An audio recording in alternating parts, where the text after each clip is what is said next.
it's sort of like the Messiah, the Rapture. I don't think he'll be here either, Patterson.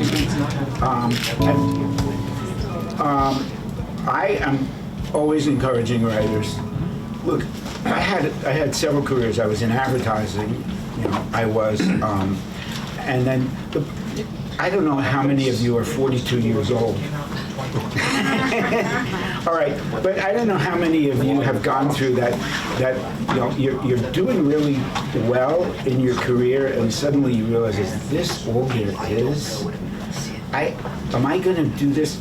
I got into advertising when I was, I'm going to send a 19-year-old kid to your house, and this kid's going to say, hey, look, you're 42, you should move on with your life, and I'm going to tell you exactly what to do with the rest of your life. And I don't know much, but I know what cool stuff is. And you're going to go, like, why would I listen to a 19-year-old kid? Why would I let a 19-year-old kid plan the second half of my life? And I'm going, who planned the first half? And so I had this epiphany, and I'm going, I'm still living this kid's dream. Only I'm now not writing commercials, not doing advertising. I'm in charge of a major agency. I'm promoted to a corner office. I'm wearing suits. I'm eating lunch. I'm on airplanes. I'm talking to clients. I'm doing everything but writing. And they're paying me more money. There's the old thing, the Peter principle, where you reach your level of incompetence. I wasn't incompetent. I was really good fixing other people's stuff with certain exceptions.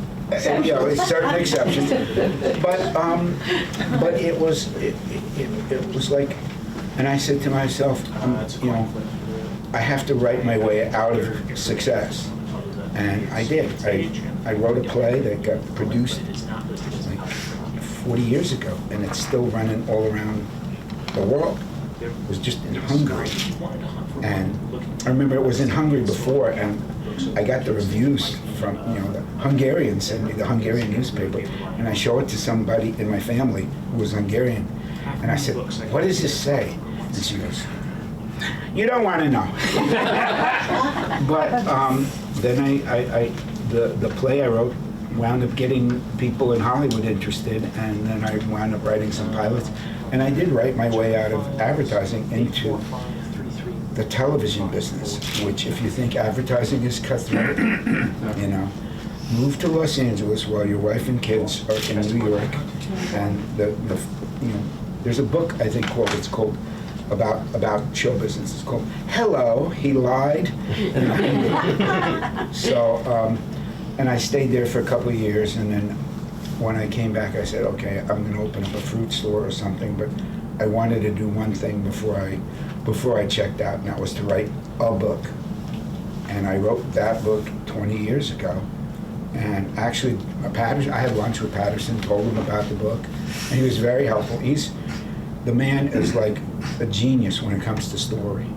And he'll go, like, well, it doesn't end there. I said, doesn't? No.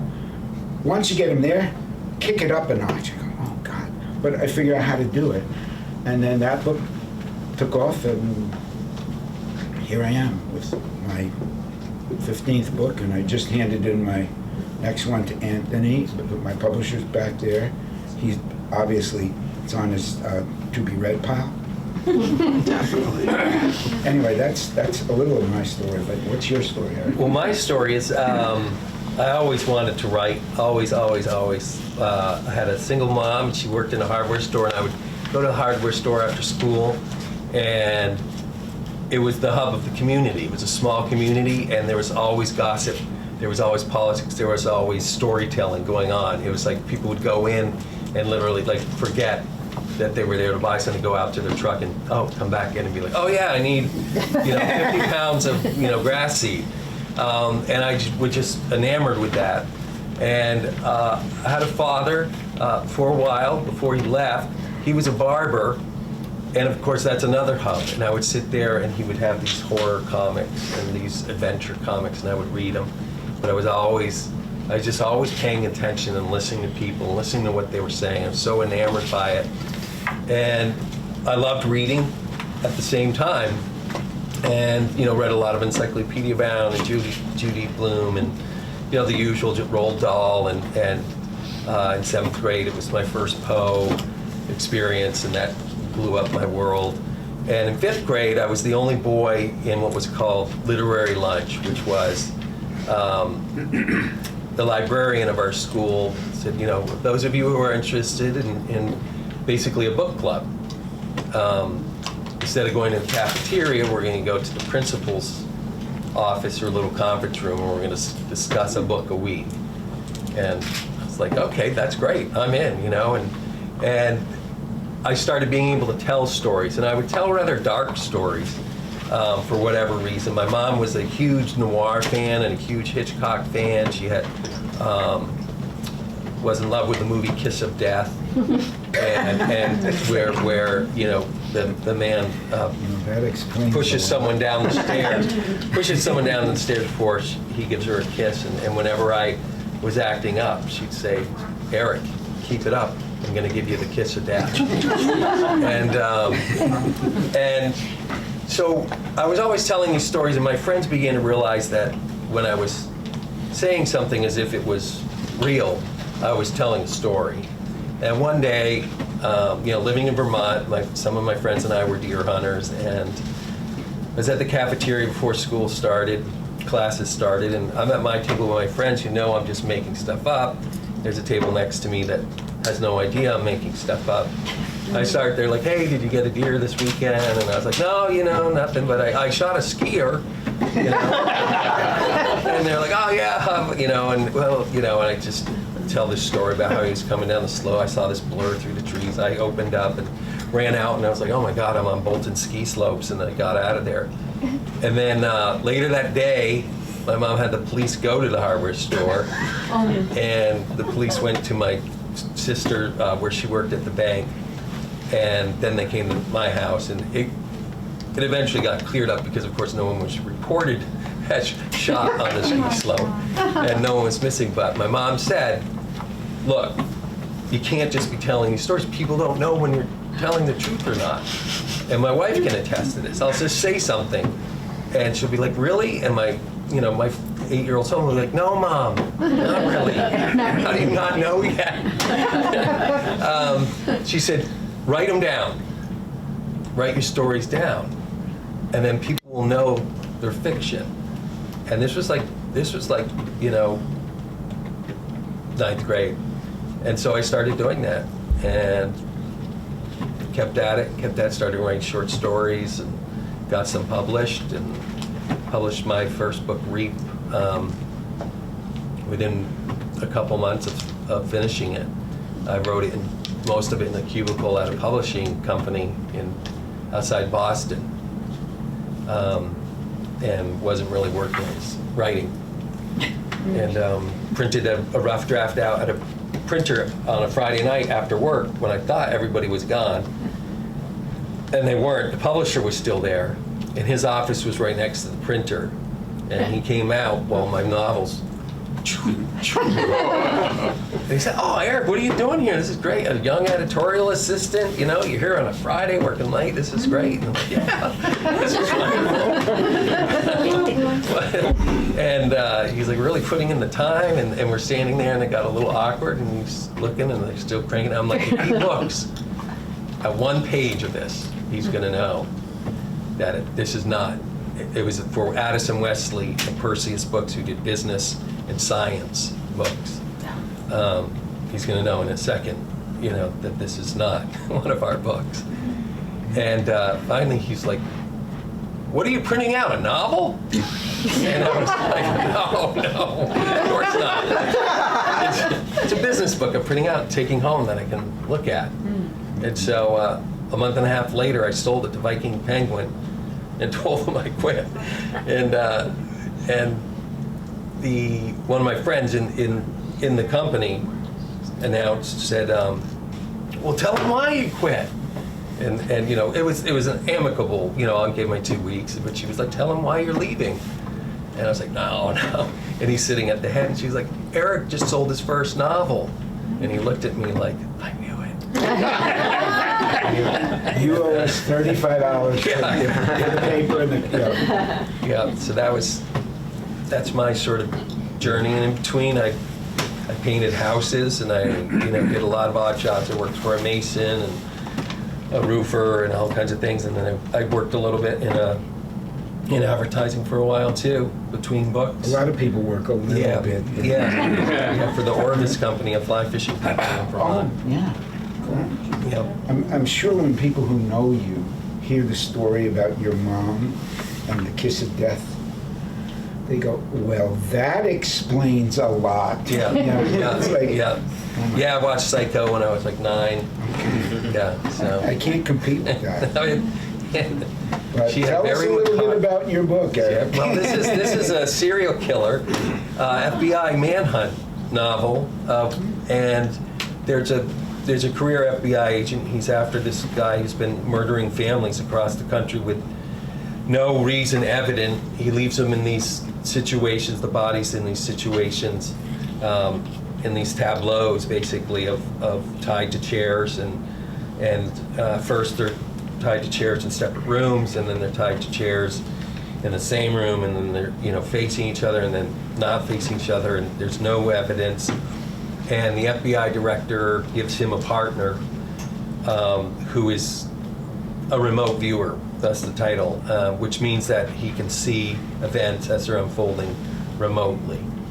And this FBI agent wants nothing to do with this guy. He's like, I don't need a crackpot.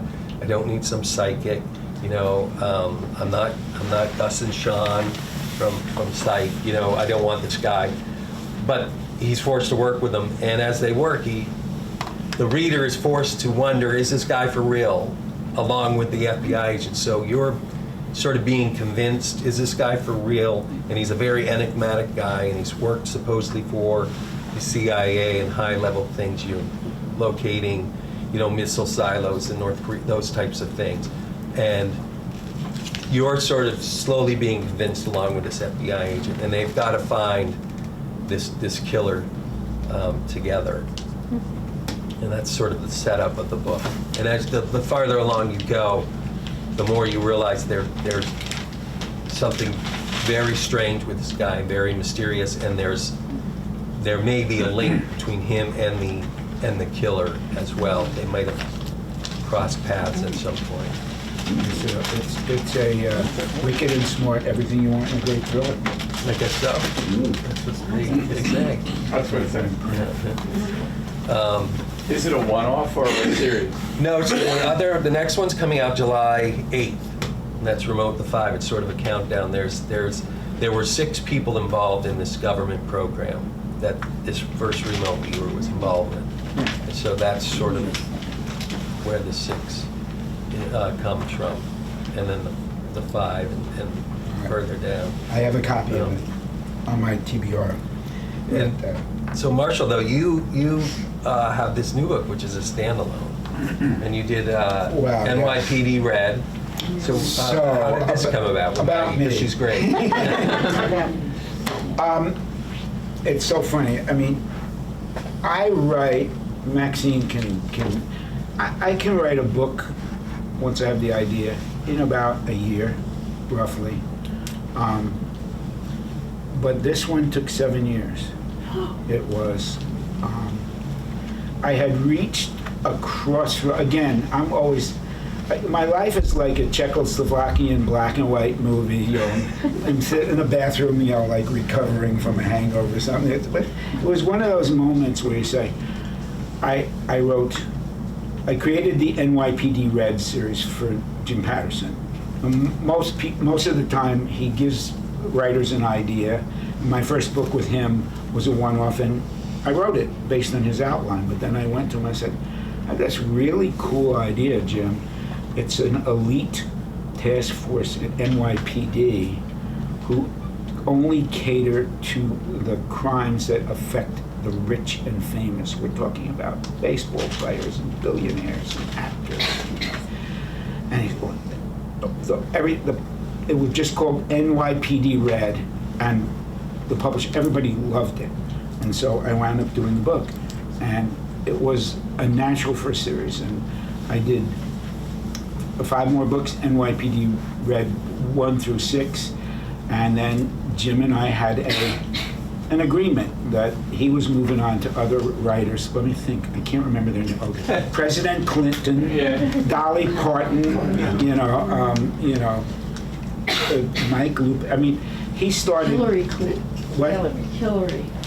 Yeah. No, Bill. It was Bill. Bill and Hillary. They both were. That's right. Thank you very much. And he just started, hanging out with the rock stars and writing. And I said, okay, so why don't I take over? And we worked out a deal. I took over the series, and Blackstone published NYPD Red 7. I started giving them subtitles instead of just numbers, so it was NYPD Red 7 Sorority Murders. Murderers. What was it? Yeah, help me out.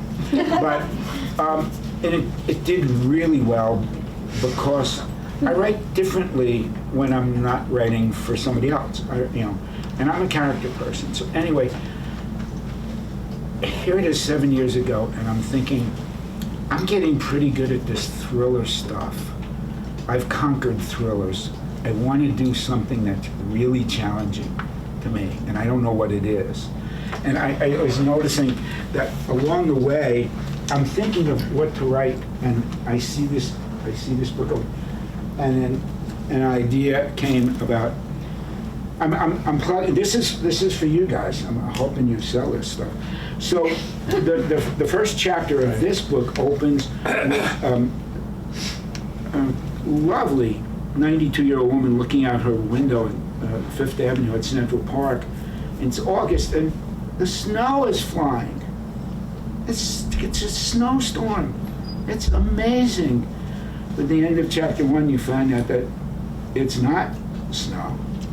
It's 4,000 pounds of cocaine being strafed across all of Central Park. And so that's the kind of stuff that it's fun to do that and then figure out who's the bad guy, who's the bad guy and why are they doing it. But I still wanted to write one more thing. And so this, hey, more friends. Cool. By the way, 2 of the people I dedicated this book to are here with their more than significant others. So thank you for coming. So this woman comes into my head, and her name turned out to be Maggie. And I remember it clearly. I was at home. My family was up for the weekend. I live in Woodstock. And I said to my daughter-in-law, I have this character in my head. She's 43 years old. She's top of her game. She's like good at everything. She's happily married. She's got a great family. She's got a great future. She finds out she's dying of a disease that killed her mother at 43. And she decides that before she checks out, she's going to find her replacement. Her name is Maggie Dunn. She wants to find the next Mrs. Dunn. And my daughter-in-law goes, that's cool. Why would she do that?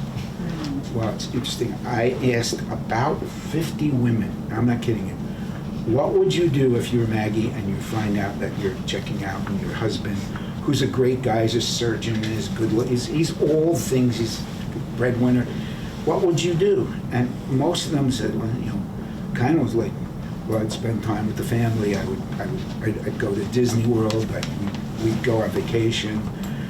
One woman actually said, well, I guess I'd have to give him my passwords. And, and the best answer I got, and of course, she swore after the book came out that she never said it. She said, oh, leave Michael to those women. I'll go out and get an STD, give it to him, then let's see if the guy ever gets laid. So what I realized is there's no character in the world like Maggie. No woman who wanted to go out and replace herself. And so why is that? And I thought, I know, there's a backstory. When Maggie was 17 and her mom died, her mom said, hey, you and your 16-year-old sister, they're going to come after your dad. and he's not going to know how to handle it. There's a line in the book about, losing a spouse at any age. Dad, don't worry, we'll do stuff with you. We'll go out, we'll go bowling, we'll go to movies. And the guy who's now widowed says, you don't understand. There's lots of people who are willing to do stuff with me. But without your mom, there's nobody to do nothing with. I know, I love that. Ooh, that really hits. So I'm a mystery writer, I'm a thriller writer. I killed people I strafed Central Park with cocaine. And so I'm thinking, how do I, and then of course, my publisher reminds me that I'm a mystery. It's the original title of this book, which is one of the part titles, section titles, is Women with Casseroles, because that's who comes after you. But no, it had, so it's this tough woman, Maggie Dunn. I'd never met a tougher woman. She's like incredible. And don't tell me how to die. And I thought, like, does she really have this in her? And so the backstory, which I thought would be 2 chapters, got to be 32 chapters. This final draft is the 7th draft of the book. I wrote it the first time chronologically because I didn't know what was going to happen. And I had to go from Maggie at 17 all the way to the end. But along the way, I found out that Maggie was voted in high school as most likely to kill someone to get what she wants. And I thought, like, oh, now you're talking my language. This book, I will tell you, the book, Anthony, it's doing well certainly in reviews. I mean, we just got this review. The people, the press, the media, the book reviewers, people love it. But there's confusion because it doesn't fit into a slot. It's like, and there's a reason, because I didn't have the talent to make it work. No, I started with this warm, fuzzy story because that's the way to screw with your audience. Yes, I can kill people in the first chapter. I do usually. My first book, The Rabbit Factory, the guy, it's a Disney World thing, and their main mascot is a rabbit, and he goes underground. And at the end of the first chapter, someone strangles the guy in the rabbit suit. And I'm like, yeah, it's like murder at Disney World. But this doesn't do that. Now I have a dead body float up in the ferry, but as the review said, well, that's just there's a dead body, but that's unrelated to the family. This is really family drama, and it's a big Irish family, and as someone said to me about one of my big Irish families, that Irish guy is the most Jewish guy I ever. I said, he's a meddler. Does it matter if his name is Lomax or Bernstein? It doesn't matter. He's a meddler, and don't ask my kids. So I was just talking. We're in this stage of marketing this book. How do you market this book? And one of the subjects that came up is like, it's such a family drama, and it's so about mothers and daughters, because as Maggie's mother is dying, she's saying, they're coming for your father. I know you're 17, I know you're 16, you're 16. You do what you can.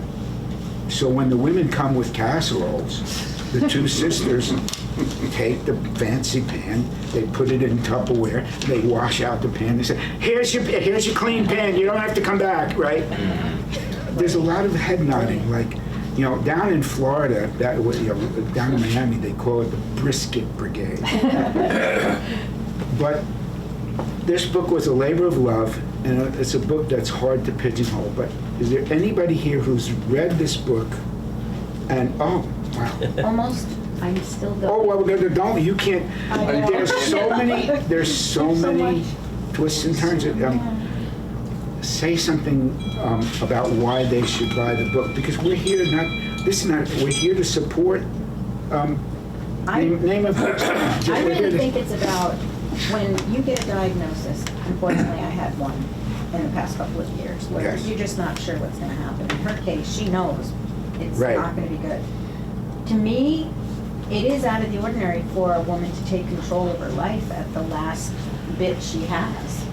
And I just feel like that's not something that's so common, maybe, you know? So I don't know how you categorize it, but it is a woman saying, hey, you know what? I know what's ahead of me, but I'm going to take control of how this story ends. And look, I wrote 7 drafts because I bounced it off a lot of women, and they said, no, we don't do that, you know. Nah, we don't like it that much in the morning, and no, you know, don't, no.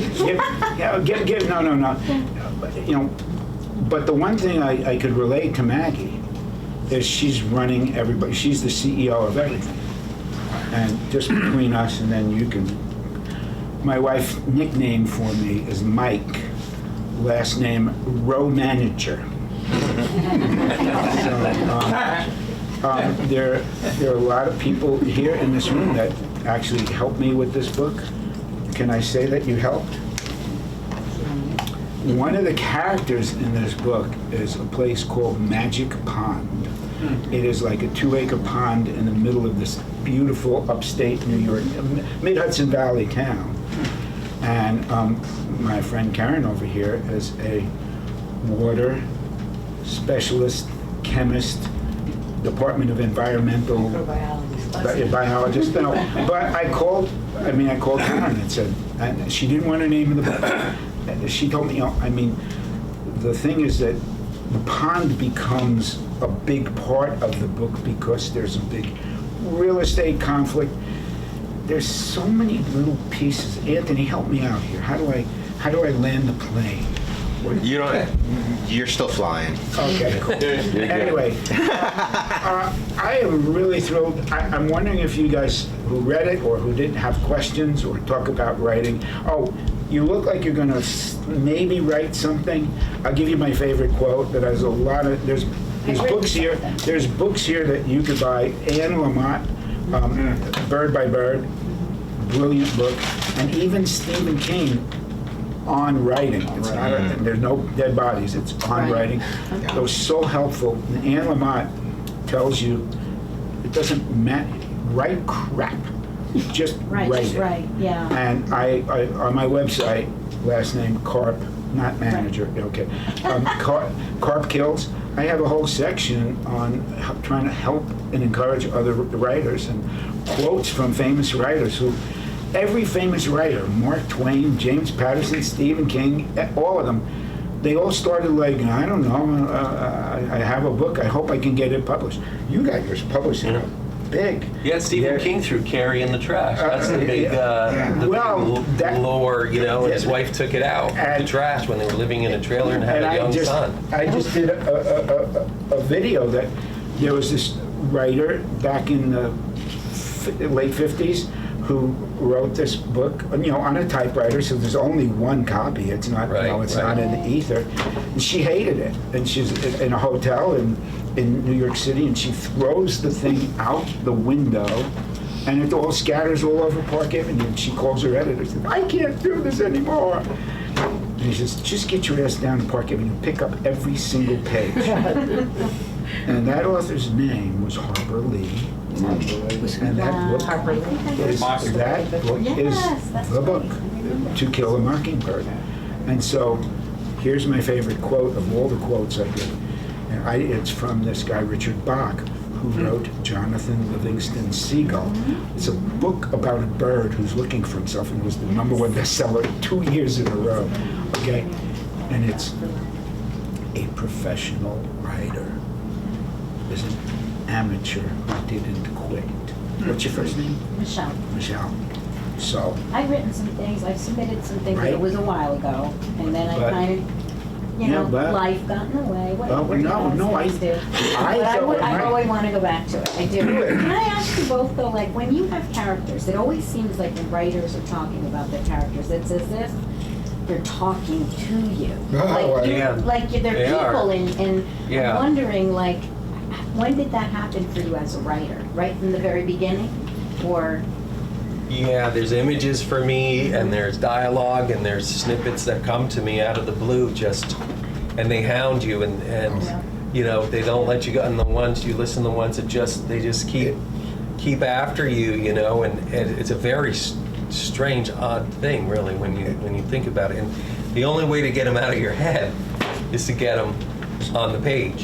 And Sometimes you're just a typist. I mean, yeah, you're just there, and it's coming. Yeah. my first NYPD Yeah. rep, my wife knows. No, it was it was the rabbit fact. My wife said, "That sex scene." And then, I don't write a lot of sex scenes, but you know, there's some.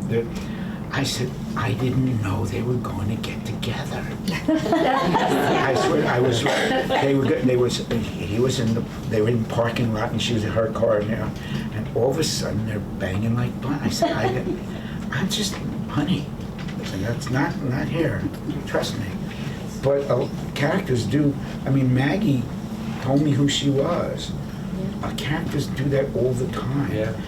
But just in case they don't do it, Michelle, one of the things I recommend is something called a character Bible. And that is, if you're going to write a book, you want to give me a kind of prototypical heroine or hero, or who's your protagonist? Give me a rough idea. oh boy, I don't know. A man, a Yeah. woman, what do they do? Yeah, Get- probably a woman. All right, a woman. Yeah. And how old is she now? She's in her 40s. She's in her 40s. Now, once you know she's in her 40s, and I don't want to ask how old you are. You know, You'd be surprised. well, no, but if A lot she's older than that. okay, well, if you're a lot older than she is, so she was born 40 years ago, and 40 years ago is like 1985 to be born. What was the world like then? So I mean, I wrote a movie. Actually, it's on my website, and it's about a kid growing up in the 50s, and you have to understand what life was like. Even when you name a character, if I name a character, like there's a character in this book, you know, her name's Esther. She's an 80-year-old psychologist. Her name's not Tiffany.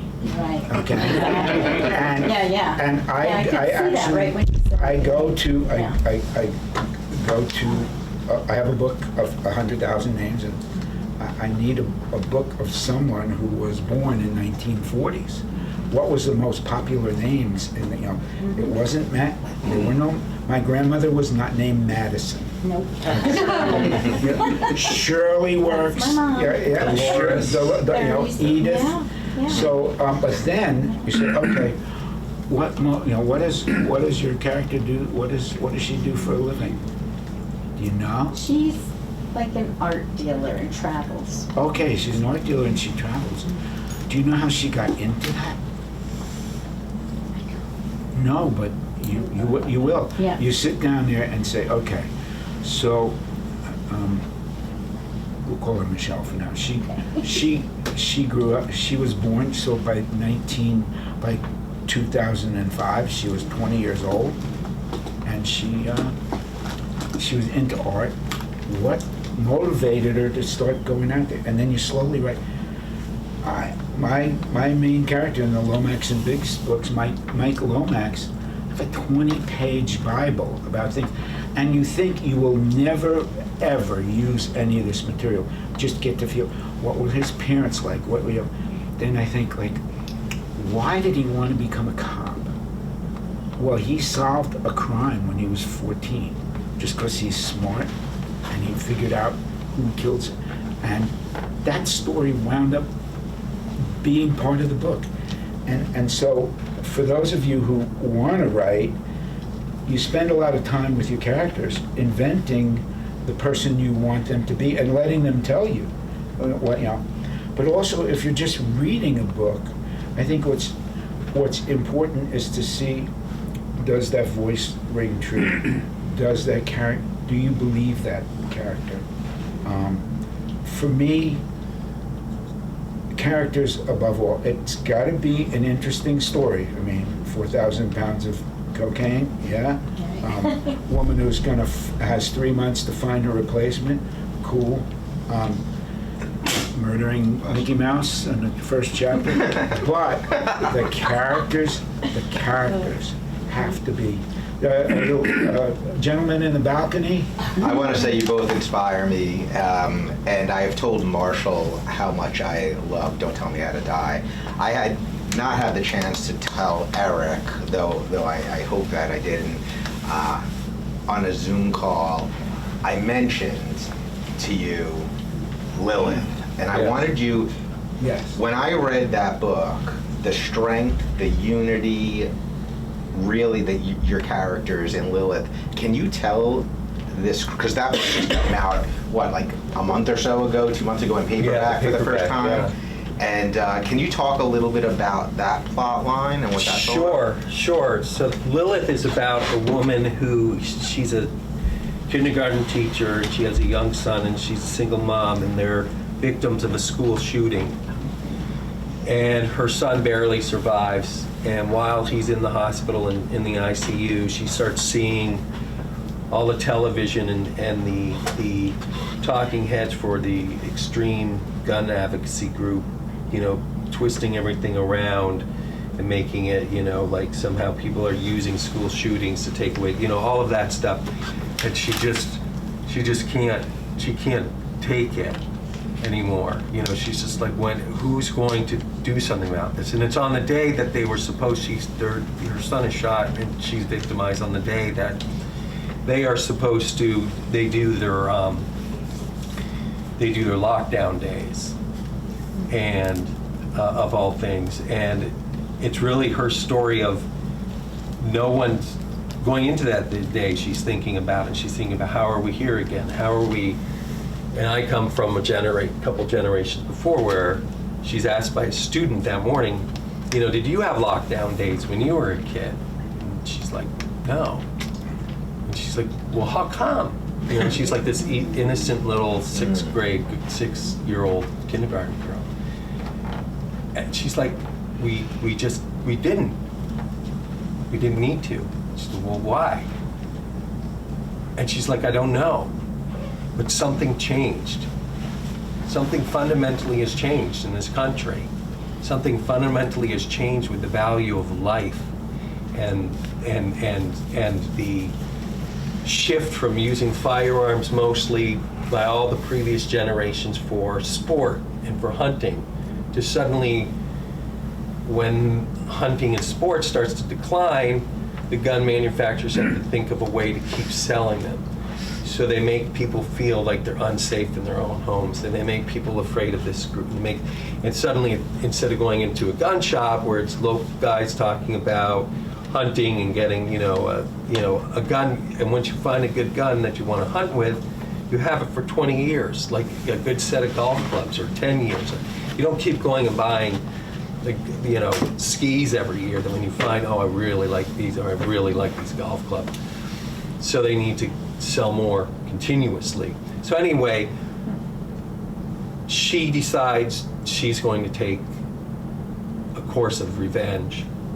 When she sees this talking head who's talking about, I'm going to run for president, he's the biggest gun shop owner in the world, and the ones that always comes on the news after shooting to sort of prop up the other side of this, and you can't take it, there's no wiggle room, anything is an infringement. And she's like, and this is a guy who's cocksure and arrogant and certain, and he owns this huge gun shop, and he's like, I don't own any security cameras in my place, because when I'm there, I've got my gun on me. And when I'm not there, all the windows are barred and there's no way in. And she decides, I'm gonna go, at least try, and I'm gonna plan while my son is in the hospital to kill this guy. I'm going to kill him in his gun shop where he thinks he's safest, to demonstrate there is no good guy with a gun. There is no savior coming. A gun isn't going to save you just because you have it, because you're taken off guard, even when you prepare at school. It's just an unnatural state of events. To have someone come in and think, I'm here to kill your kids.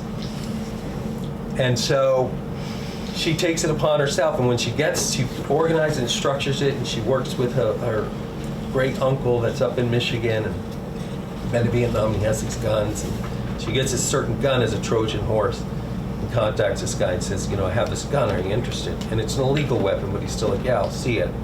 She uses the name Sam, thinking, okay, well, Sam's, or not Sam, I'm sorry, I can't even remember what Lilith. She uses she's using the name Sam in the email, so he'll think she's a guy, but when she shows it could clearly be a woman's name too, or Samantha. And when she shows up at night after hours, there's 4 more men with him. And she made this deal, like, I'll let you shoot this gun down in your firing range. So you can just look at it. It's like this unicorn of weapons. And she kills them all. And she takes video of it while she's doing it, because they're saying nasty things about her, and they're saying, like, why did the shooter back George Bush or whatever, because he believed in no child left behind, that type of thing. So but it blows up society, and it's like, sort of like, well, how dare a woman do this to these poor men? And it shifts everything. And the reason I wrote it was because, as a father in a small town, when I dropped my young daughter off for the first time for kindergarten, I live in a town that's 2,000 people. We all know each other, all of us. We know all the teachers, we know the firemen, all of us know each other, or at least recognize each other. We're at soccer games and Little League, and I go to drop her off, and there's literally, each class is 25 students. So like the high school is 100, 140 kids. And we go to, it's first day of kindergarten, how exciting. We go up, and I'd never really paid much attention to the school before, because I never really had to. And there's a big sign. If red and blue lights are flashing, do not approach school. And I thought, what is that? And then it hit me, and I was like, oh, here too. Wait, why? We all know each other. So what are we saying? We're saying there's a possibility that someone we know, whether it's a student or a disgruntled taxpayer or a landowner who's pissed or whatever, may come in one day and kill our kids. Because no one from Boston is throwing a dart at a board and saying, oh, I hit Arlington, Vermont, I'll go there to kill the kids. No, it's in your own community. So that was one. Then I go to open the door, and I can't, it's locked. And you have to go over and buzz and look at a camera. It's like, I know the woman inside. And so we go in, and it's like, this is like the Pentagon. I got to get buzzed in. So I go and I drop her off, and then, within a month I find she's practicing lockdowns. And I'm like, what do you mean, what's a lockdown? I guess, I'm naive to not have been aware of all this until it was present, but it's like, oh, we practice. And the protocol is to basically lock yourself in the room and hope that that gunman doesn't come to your room. Not flee, no escape plan. So what this woman does that day, instead of following protocol, she's like, as soon as she hears these shots outside, and I don't show any violence toward the kids, she escapes with the kids out the window, and they flee to the local library and they hide out there. But she knows her son's in there, so she's got to come back. She's got to go back in there. She can't leave him in there, and she saves him by breath, literally. Like, if they're like, if you hadn't. But then she gets in trouble big at the administration and the supervisory union, she's like, I saved the whole classroom of kids. What are you talking about? And they're like, we still have protocol. And it becomes a little bit about men in power and women not having license and agency and advocacy. And she takes on the name when she posts the video of Lilith, who is someone from biblical stories who was preceded Eve, supposedly, who was either one cast out of Eden because she didn't want anything to do with this Adam guy, or she left willingly because she didn't want anything to do with this Adam guy. And then Eve comes in, and she's the one that's blamed for everything, right? So she takes on this moniker, and she becomes this societal. She's both a villain, and she's worshipped by some, and being hunted by others, including the FBI. So now, this mother who's done this thing and immediately regrets it because she has a son, has to try to not get caught because she's jeopardized everything for her son. She doesn't regret that she did what she did. She regrets that she put her son in this position, and she's got to try to. So the book is like, will she get caught, or will she not? And if she doesn't get caught now, in the timeline of the book, will that knock eventually come? So I wrote that one from the heart. And this one took me 10 years to write because I didn't know how to write it. It's such a sensitive topic. I kept talking about it with my wife, and we would go for our daily walks, walking our crazy beagle. And it was not until 3 years in where I decided, I'm thinking maybe it has to be a woman, because otherwise if it's a man, it's just another man killing people. And the more I delved into the thing, it's like, it's men. It's not a gun problem, it's a men with gun problem. It's not a mental health issue, which has been the narrative coming along. Because if it was a mental health issue, then women are susceptible to men, as susceptible as men, to mental illness. It's an even proposition. Bipolar, manic depression, paranoid schizophrenia, all the things that might lead to someone shooting someone. Women have just as often, suffer from just as often as men. They have equal access to guns as men. 98% of the mass shooters and school shooters are male.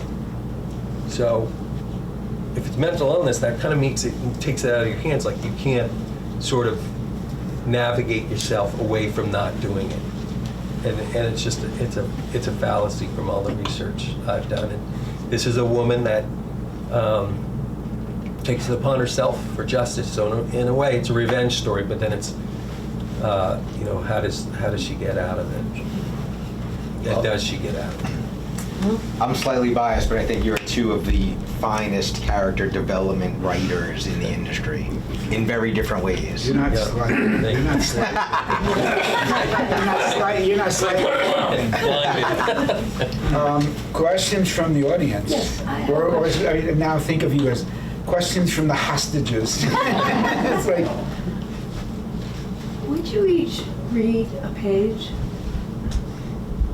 Sure. I think that would be great. I'd like to hear your voice and take whatever time you need to figure out the page. I would go with the first page myself. Can you do that? yeah, I can, will. I mean, I loved your book because of a post that was about 8 words long. Yeah, the post at least explained what Maggie's. That's okay. We now know the story. Yeah, I'd like right. to hear the No, but cadence it's a cool question. It's a very Jim Patterson question. I always ask It is? writers when I teach writers, I said, what's the purpose of chapter 1? Oh, to establish the characters and to to grab the do- reader.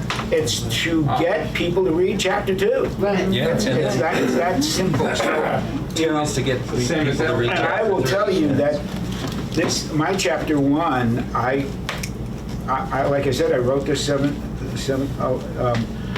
Real Readers Rave Reviews. No, I'll skip over that. By the way, there are a couple of people here in the room that are like, so, I gotta tell you on a personal level, there's a couple over here that I don't remember meeting, but we met like 19 years ago at the Staatsburg Library big function, and I was auctioning off a name highest bidder gets a character in the book. And so Judy and Bob had a grandson. Tell us his name. Gaffney McDonough.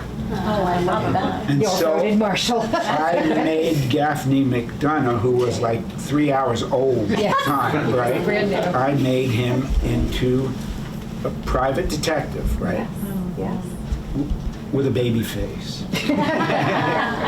Just because that's an Easter egg that they would love. But and then, can I say what our involvement is, Sue, Tom? Oh, absolutely. All right, this is cool. You probably think, what do writers do? In their, like, I also walk around with a pooper scooper, and it's like my wife goes, hey, #1 best-selling author, take out the bleep and trash. Hey, thriller legend. I go like, yeah. I am an ordained universal life minister. And I haven't lost my ministerial virginity yet, but I've had to, and I am marrying a welder and a teamster. That I'm marrying Tom and Sue in a couple of months, and it is going to be so much fun because they have no control over me. And I also, comedy is my release. I worked in comedy. Eric was talking about it. When we were in the comedy business, if it starts to get serious and dramatic, somebody in the room goes, "We need a treacle cutter. We need to we need somebody." And I was thinking, Adam doesn't even own up to. He had an ex. I didn't know Adam had it. It's like when I was much younger, I wrote a short story called "The First Man." His name was Steve, and he just pissed God off so much that God just got rid of him. We never heard of him. So I'm going to get, this is from the prologue. The prologue is called "The Angel of Death." It gets you interested, right? All the chapters, start with a timeline. So this prologue 1, by the way, the first 12, buy the book. I was going to say you can get it for free on my web. But tell your friends. Also, all right, so the timeline says, good for you, support your, look. My local book. Your okay. It says 3 months before the funeral, so we now are grounded.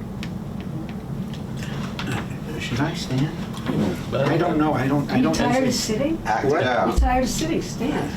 Marshall, you do whatever you want. I was on the phone, I was supposed to give you guys an introduction. You go off to the races. No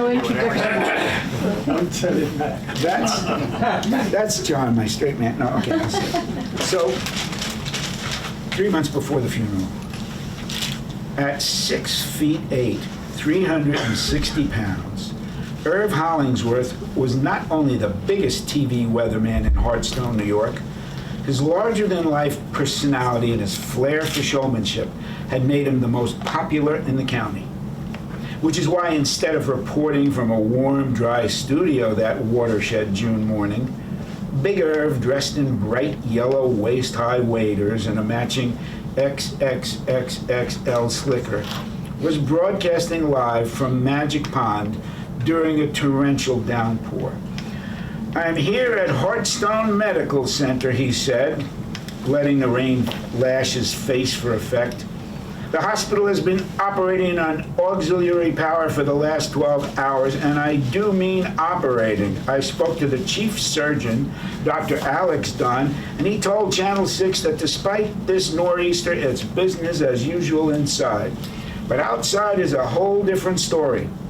The camera panned to take in the rest of the medical center's campus.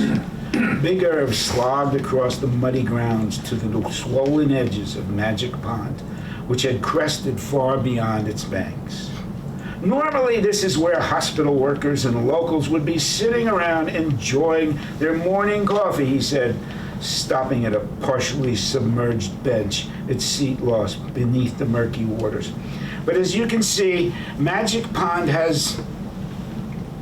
And then, as if the media gods had come down to help the big man claim his place in broadcasting history, she appeared on camera, a woman, floating face down on the surface of the pond. For a second, maybe two, the only sound that could be heard was the white noise of the rain hammering on the water. Then Big Irv regained his composure and heralded her arrival with two words. Probably not the same two that most people would choose, but Irv was a TV pro. He knew what would resonate. Good Lord, he said in a reverent hush. Within seconds, the internet's lust for the bizarre kicked into high gear, and the video of the hulking man in a yellow rain slicker gently guiding the sad remains of a woman in a lavender sweatsuit to shore spread like a virus on steroids. Within minutes, Big Irv, a local celebrity here in Hartstone, would be seen by millions of people around the world. I'm the mayor of Hartstone, and I'll bet that the mayor of Helsinki saw the poignant footage before I did. It's the curse of social media. Death and bad weather course through the ether like with the speed of light. As Irv's star was rising, mine was rapidly sinking. 30 hours of relentless rain had left my town with roads that were submerged, trash pickups that were suspended, power lines that were down, and emergency services that were stretched to the limit. My inbox was also flooded. The emails were split between my being woefully unprepared or deplorably unresponsive. Either way, I expected the front page of the Hartstone Crier to be a photo montage of downed trees, mud-caked basements, and disabled cars in 3 feet of water. The headline might not say this mess is all Mayor Dunn's fault, but society needs a scapegoat. And I was the obvious front runner. And then came the coup de grace. Chief Vanderbergen called. Minna Schultz is dead, he said. Her body was found floating in Magic Pond. Immediately, my instincts as a former prosecutor for the DA's office kicked in. Foul play, I asked. The ME isn't here yet, the chief said. But you are, what's your take? There are no obvious signs of trauma, but let's face it, the woman had enemies. Enemies was an understatement. Minna Schultz had destroyed a lot of people's lives over the years. Most of them would probably show up at her wake just to make sure she was really dead. Of course, we can't rule out suicide, the chief added. Absolutely, I said, although I doubted it. Anyone who ever met Minna would know that she wouldn't have the common decency to whack herself. One more thing, Mayor Dunn, the Channel 6 weather guy discovered the body while he was on the air. The video has gone viral. Shit, I muttered. So we're talking media frenzy? Yes, ma'am. I'll be there as soon as I can, I said, ending the call. Madam Mayor, a familiar voice said. I looked up, and there she was, standing in my doorway, a dripping, wet, pink umbrella in one hand, the tools of her ugly trade in the other. The angel of death. That's only half of the first half. 7 years! And it's only, never mind. All right. I got a question, Marshall. Yes. Just a quick one. You. Were you working a day job while you were during the 7 years? Life is a day job. Did you go into the office and work anywhere during the 7 years? I'm going to ask you the same thing, Aaron. I was already, remember, this is my 15th book, and this book thing is my retirement career. But I was writing this on spec. When I worked for Patterson, I knew I was writing a book that was going to be published. Right. I knew it was going to be at the top of the list. I knew I was going to get paid well. I was writing this one because I freaking loved it. Okay, so the 7 years Right. of that It's- book, that was what you did. And but I wrote this in between, and then I wrote, Okay. yeah. I just checking out the No, that's. the income stream. No, Okay, I just- first of all, no money, and then I went with Blackstone, so. Hey, Hey. But you are paying for dinner. yeah, You validate parking, right? you know. Eric, All right. I want to hear you read, and then I got the same question for you, because you worked on your book for a long time. Yeah, and I had this, Lilith was my 8th book. Okay, And no, I wasn't worried. It's just been writing. Writing has been my main source of income. But to get back to the writing for you and for anyone else, Reap, I wrote my first book. Like I said, I wrote a lot of it in a cubicle. I wrote it, it took me 3 years, and I wrote it whenever I could. And I think, some things, life gets in the way, and but I would say, like, if you can even write, I don't care if it's 20 minutes a day. It's sort of like a physical activity. When you just want to stay somewhat in shape, just feel good. If you can even just walk 15 minutes a day, you feel rejuvenated a little bit. And if you can do more, you can do more. But the writing process, when done regularly, I think, generates itself. You start thinking about the background of the woman. You start thinking about, when you're consciously start thinking about maybe the pages that you've written down for their Bible. And then you start to not have to think about it. They start creeping in, the ideas start creeping in when you're able to do 15 minutes when you have your coffee or whenever it is. And it's like If you write a exercising. page a day, what do you have at the end Yeah, of the you year? have 365 pages, so. I told that to somebody once, yeah. and he called me and thanked me. Yeah. I said, that shit works. Yeah. Yeah. Cool. I've found that none of them necessarily get any easier to write, to wrestle down. It doesn't matter if you're a person that outlines it or doesn't. I don't, and because you've got the outline, but it wants to start to do its own thing. And John Irving had a great quote. He'd written 10 great bestsellers, and he was on NPR. Oh, right. And they said something like, does it help now that you're writing a 15th book, that you've written 15 books? Is it easier? Is this one easier? Does it get easier? And he said, all I can say is that this 15th book that I'm working on right now has no idea I wrote 14 other books. And that makes perfect sense to me. It has, because it's a different book with different characters, a different voice. lucky you. Do you get tougher on yourself? Yeah. Yeah, that's the Yeah. when you're just a jerk writing a book, it's like, oh wow.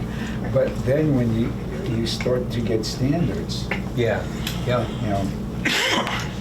So you want read. I'll read, maybe I'll read a little bit from each, because the other thing too is voice. For me, a voice is big, and for you, and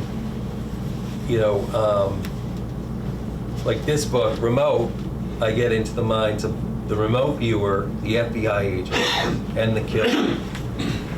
And because it's different perspectives, they also have a different voice, even though it's internal. And so, maybe I'll read,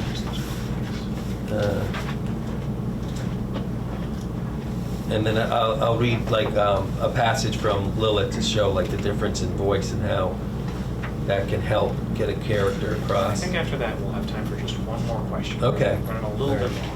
Oh, all right. I can just read one thing, that's better. Are you saying they're getting wordy? That's what we asked them to do. We don't have a moderator. We don't have, we need all the help There he we is. can get. That's the moderator. He John. just told us. Oh, good.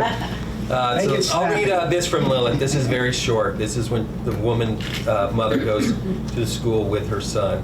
And her son didn't want to go to school that day. He just wanted to play hooky. But if red or blue lights are flashing, do not enter school. I press the call button outside the main entrance and stare up at the CCTV camera. The lock buzzes and clacks as if I'm entering the Pentagon. I am cold with dread. The lobby is empty. The tile floors gleam from their weekend polishing. I walk the desolate hall, its yellow cinder block walls decorated with colorful construction paper leaves cut so lovingly and earnestly by the first graders. At my classroom door, I try to still my heart, but my heart won't be still. I am early. I am always early the third Monday of the month. I require time to settle my nerves before my kids arrive. I could have spent more time at home with Leiden and not rushed him. No harm would have been done. Still, I need time to myself here in my classroom this morning.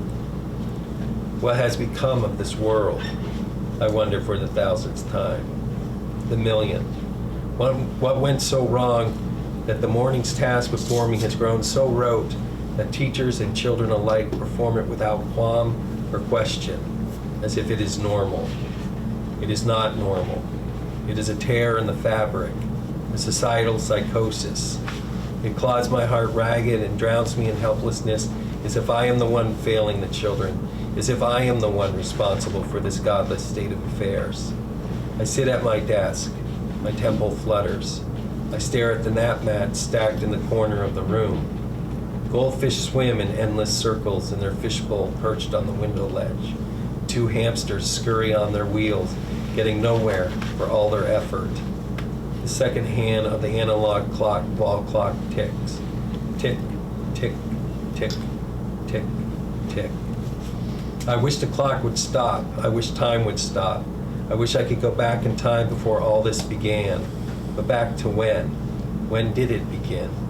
Colorado, Oklahoma City, Hiroshima, Cain and Abel, Eden, the primordial swamp. Has it always existed, this vulgar compulsion for destruction, germinating, populating, and repopulating till now it is an insidious weed, noxious weed, its roots too deep and fixed and stubborn to rip out from the hardened earth of so-called humanity, its thorny stems too tough for the axe, its fruit poisoned. Is this the fruit of the nation, of humankind? Is this what must be accepted? I cannot accept it. I will not. Ever. So that's just a little bit of her voice. And then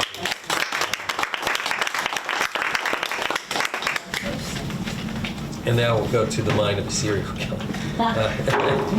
He waits in the youngest daughter's dark bedroom closet for the family to settle in for their movie night out in the living room. His breathing is calm, his heartbeat slow. He can hear them out there, down the hall, in the kitchen, laughing, joking. He can hear the popcorn popping in the microwave and smell its buttery aroma. He closes his eyes and sees them, the mother and father and 2 daughters who hold the answers to his cure. His heartbeat quickens. His breathing grows ragged. His fingers tremble with the coming ecstasy. The darkness is his one true friend. It has always been this way. Since he was a boy and the darkness hid him from the mentors and protected him from ever being monitored on the cameras they thought they cleaned so cleverly. The darkness made him feel safe, invisible, powerful. Each night as a boy, he had welcomed the darkness. "They watch us, you know," he said one night from his top bunk in the dark room. For a long time, there was no reply, as if he were alone in the room. But he was not alone. There was the other boy in the room with him, a boy he'd known all his short life.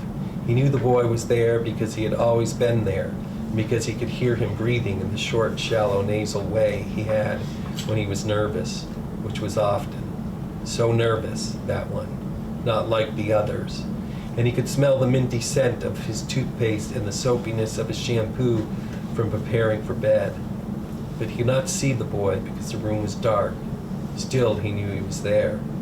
"They watch us," he said again. After some time, the boy in the bottom bunk said, "Of course they watch us. They're looking out for us.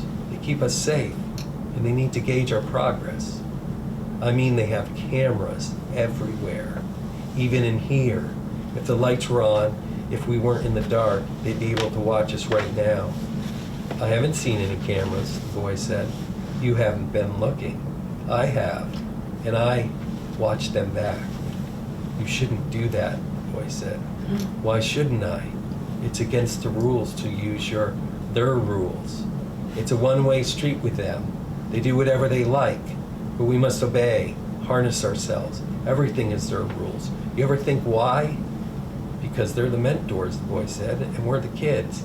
Well, we won't be kids much longer, will we? What then? What are their plans for us then? You ever think about that?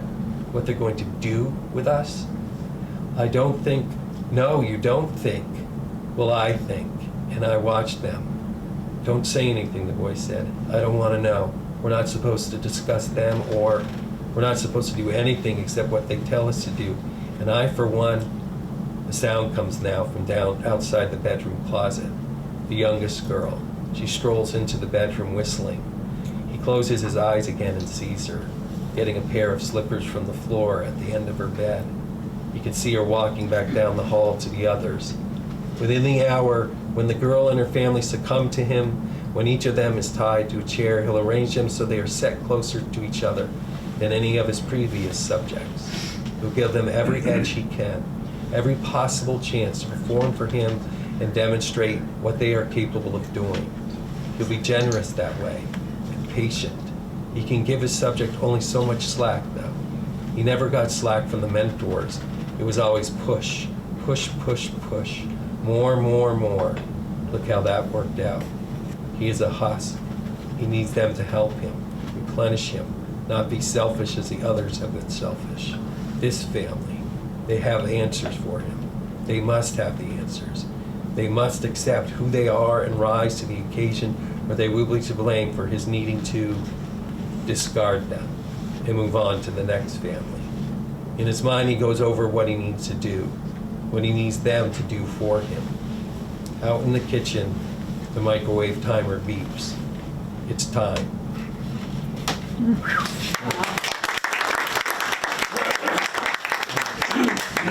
I brought a few gifts for you guys. I'm serious. Not for all of you, but some of you.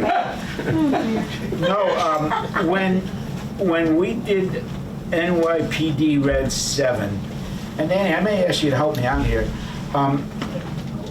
We created something called challenge. Does anybody know what a challenge coin is? It's, sure. Well, yeah, the military. Yeah. There's a policeman over there. Yeah, identity. And cops. If you're in local precinct, your precinct is going to make a challenge coin, or your military. Danny, want to throw in Danny's? You just said it. Danny's my go-to cop. Danny is NYPD retired. He was a detective, homicide detective, undercover drug cop, hostage negotiator, and saved a lot of people's lives because he's a natural-born psychologist and has brought a lot of people off of bridges and ledges and, high steps. No, seriously. But You win a coin. Chapters that don't end. yeah. And then Danny retired and turned to a life of crime. And he's my go-to. He's my consigliere. He makes sure that the books have the ring of truth. So we made these challenge coins for NYPD Red. And Red 7. And so I counted how many there are of you, and you won't be able to throw this away. This is not like one of those calendars or coasters. This is just so cool, and a lot of people collect them. And I think one of the more difficult ones to get your hands on. Every little military cop group has their own, and including the guys that carry the football for the President of the United States. I'm sure we're going to wrap it up. I'm sure you want to support your local bookstore, so be happy to sign some books. Oh, we have plenty here. We'll have Marshall and Rick signing over here. And let's just give these two one last round of applause.